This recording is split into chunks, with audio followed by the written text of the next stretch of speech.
केकीमूस प्रेम आणि कला. समजा तुमची एखादी व्यक्ती तुम्हाला म्हणाली, "मी येईल, नक्की येईल" आणि ती व्यक्ती आली नाही.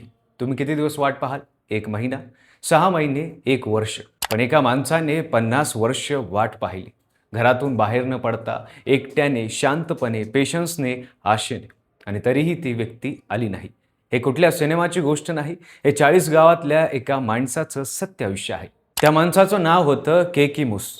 काय आहे स्टोरी? कोण होते केकीमूस? हे सगळं जाणून घेऊया या व्हिडिओच्या माध्यमातून. नमस्कार, मी पंकज आणि तुम्ही पाहताय कसं काय. कैखुसरो माणेकजी मूस मुंबईच्या मालाबार हिल्ससारख्या श्रीमंत भागात जन्मलेला, पण मनाने एकदम वेगळ्याच दुनियेत राहणारा केकीमूस म्हणजे साधा माणूस नव्हता.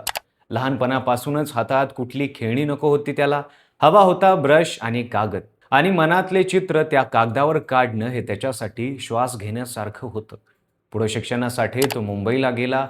तिथून परदेशात गेला. Royal photography society of great ब्रिटनच्या सदस्य म्हणून अमेरिका, रशिया, स्वित्झर्लंड, चीन, जपान जगभर फिरला.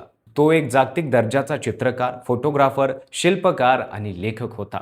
पण या सगळ्यांपेक्षा जास्त तो एक प्रेमवेडा होता. एका तरुणाच्या प्रेमात पडलेला माणूस होता. मुंबईत शिकत असताना त्याची ओळख झाली नीलोफर मोदी नावाच्या एका मुलीशी. हळूहळू मैत्री झाली, मग जवळीक वाढली आणि एके दिवशी त्या मैत्रीचं रूपांतर प्रेमात झालं. पण केकीला कायमचं चाळीसगावला परत यायचं होतं.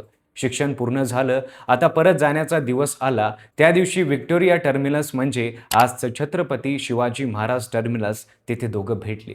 गाडी सुटायची वेळ झाली. केकी प्लॅटफॉर्मवर उभा राहिली. निलोफर त्याचा हात धरला आणि म्हणाली, "मी येईल. पंजाब मेलनं चाळीसगावला येईल, नक्की येईल." एवढंच. एक वचन दिलं.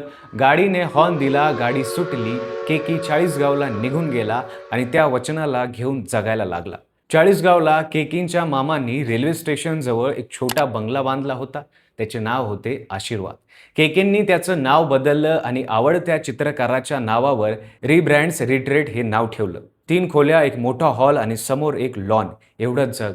आणि त्याच जगात केकीनं स्वतःला बंद करून घेतलं. दिवसभर ते चित्र काढायचे, फोटो काढायचे, शिल्प बनवायचे. पण जेव्हा पंजाब मेल यायची वेळ व्हायची तेव्हा सगळं थांबायचं. दिवसभर बंद असलेल्या त्या बंगल्याच्या खिडक्या उघडायच्या, दार उघडायचं आणि ते बाहेर बघायचं. रोज तितक्याच आतुरतेने ते निरोपची वाट पाहायचे. ट्रेन यायची, थांबायची, निघून जायची. निलोफर यायची नाही. पुन्हा खिडक्या बंद, दार बंद. केकी पुन्हा कामाला लागायची. आणि हे 1 दिवस नाही, हे 2 दिवस नाही, हे 50 वर्ष असंच चाललं. पण या एकांतात केकी रिकामे नव्हते. ते सतत काहीतरी निर्माण करत होते. दुसऱ्या महायुद्धाच्या काळात चित्र काढण्यासाठी लागणारा कागद परदेशातून येणं बंद झालं. मग काय केलं त्यांनी? 3 वर चित्र काढायला सुरुवात केली. नंतर ते फोटोग्राफीकडे वळले. पण घराबाहेर न पडता कसे फोटो काढणार? मग त्याने सुरू केलं टेबल टॉप फोटोग्राफी. घरातल्या वस्तू टेबलावर मांडायच्या, प्रकाश वेगळ्या पद्धतीने पाडायचा आणि एक नवचं कॅमेऱ्यात टिपायचं. तब्बल 13,000 फोटो त्यांनी काढले, तेही घरातून बाहेर न पडता. घरातील सगळ्या वस्तूंचे फोटो झाले तेव्हा त्यांनी ओरिओगामी शिकली. कागदाच्या घड्या घालून 5,000 पेक्षा जास्त कलाकृती बनवल्या. त्या बंगल्याच्या भिंतीवर, कपाटांवर 1,000 पेक्षा जास्त चित्रे आणि रेखाचित्रे आजही लटकलेली आहेत. कलाकृती, शिल्पे, अनोखी वाद्य सगळं त्याच त्याच बंगल्यात, त्या एकांतात तयार झालं. त्यासोबत आणखी 300हून अधिक आंतरराष्ट्रीय पुरस्कार त्यांना मिळाले. पण त्यांनी ती पत्र कधीच उघडली नाहीत. होय, केकींनी त्यांच्या नावाने आलेली पत्र कधीच उघडली नाहीत. पुरस्कार मिळाले, आमंत्रण आली, लोकांनी लिहिलं, पण ते सगळं तसंच पडून राहिलं. त्यांच्या मृत्यूनंतर जेव्हा ती पत्रे उघडली तेव्हा कळालं त्या जागतिक दर्जाचे चांगलेच पुरस्कार होते, कौतुकाचे शब्द होते आणि एक पत्र होतं एका मित्राचं. त्यात लिहिलं होतं, "निरोफला तिच्या घरच्यांनी लंडनला पाठवलं आहे आणि तिकडेच तिचं लग्न झालं आहे." पण केकींना हे कधीच कळलं नाही. कारण ते पत्र त्यांनी कधी उघडलंच नव्हतं. ते येणार नाही हे त्यांना माहीतच नव्हतं. म्हणून ते रोज वाट पाहत राहिले. 31 डिसेंबर 1989 त्या दिवशी पंजाब मेल चाळीसगावला आली. केकी नेहमीप्रमाणे खिडकी उघडली, दार उघडलं, बाहेर पाहिलं. ट्रेन आली, काही वेळ थांबली आणि हॉर्न वाजवत निघून गेली. ट्रेन गेली, पण निलोफर आलीच नाही. आणि त्याच दिवशी केकी मूस गेले.